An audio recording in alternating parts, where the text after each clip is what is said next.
Je m'adresse au public et je lui dis ceci. Depuis le début, c'est moi qui dis la vérité.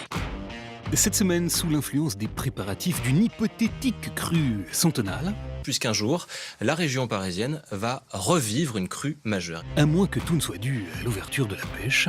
Michel, Henri et Bernard taquinent régulièrement la Gaule dans le nord du Lot. L'actualité était littéralement noyée sous les flots d'une info pas toujours très potable. Merci du renseignement. En France, journée de la femme oblige, de l'eau à couler sous les poncifs.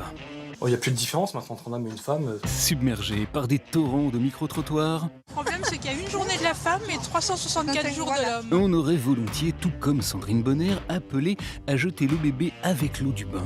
Je trouve ça quand même incroyable qu'il y ait la journée de la femme. On s'en réjouit, mais moi je trouve ça d'une tristesse absolue. Confondu devant l'accumulation de séquences au contenu abyssal. Moi, j'aime les hommes machos.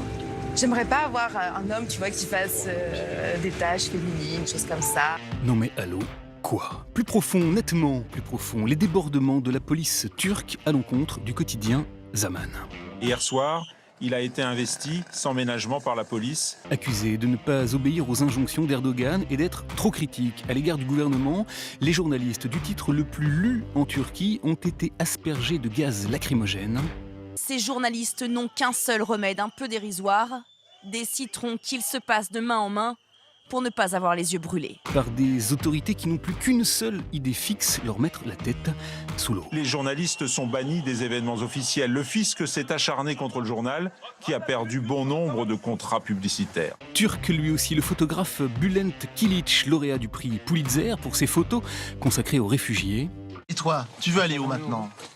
En Allemagne. Continue de travailler aux côtés de cette marée de déplacés dont TF1 nous a précisé cette semaine dans quelle proportion elle s'écoulait vers l'Europe.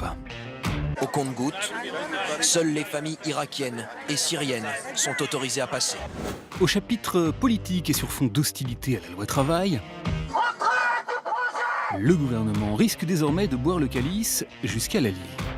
Aujourd'hui, c'est le coup de bois qui se fait déborder le vase. Alors, les médias ont voulu connaître l'ampleur de la vague de contestation. Ce n'était pas un raz-de-marée, mais il y avait du monde dans les rues. Et sonder le pourquoi, du comment, du parce que, de la profondeur, du mécontentement. Les travailleurs vont simplement être beaucoup plus précarisés. En gros, on n'a rien le droit de dire et on ferme notre gueule. Alors qu'il aurait suffi de ressortir du placard à archives un grand cru et de convenir avec les chiens d'une évidence. La plaie de l'entreprise, c'est le salarié. Absolument. Bon, sinon, l'eau la plus polluée du monde se trouve toujours à Fukushima. Il y a des quantités astronomiques d'eau contaminée qu'on va être obligé de déverser dans le littoral. Dont on commémorait cette semaine le 5e anniversaire de l'explosion de la centrale nucléaire. 5 ans après, même si beaucoup de gens l'ont oublié, les dégâts sont probablement plus dangereux encore que ce qu'on avait imaginé. Une occasion de découvrir le tropisme japonais du présentateur de Capital, auteur d'un livre sur le sujet. Sayonara. Arigatou gozaimasu. Une occasion surtout de constater comment notre ministre de l'Environnement, invité de TF1, a sérieusement mis de l'eau dans son vin sur la question du nucléaire.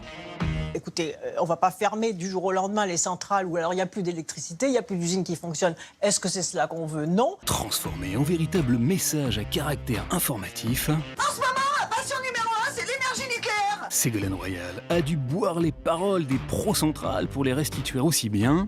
Est-ce que l'on peut remplacer 10 réacteurs uniquement par des énergies renouvelables? La réponse est non. Eh oui, en pleine semaine des solutions aqueuses, notre mini s'est fait laver le cerveau. Ce qu'il faut bien savoir, c'est qu'une usine nucléaire, c'est absolument pas du tout dangereux en fait. Fessenheim, dont on nous avait pourtant promis la fermeture pour cause de dangerosité, continuera donc encore un peu à couler des jours heureux. Raisonnons avec bon sens et pragmatisme. Et ne restera donc qu'une toute petite question en suspens, qui l'eût cru? Alors vous me direz pourquoi mettre en place tant de sécurité si c'est pas dangereux? Je vais être super honnête avec vous, c'est tout simplement parce que l'usine nucléaire, c'est un peu dangereux.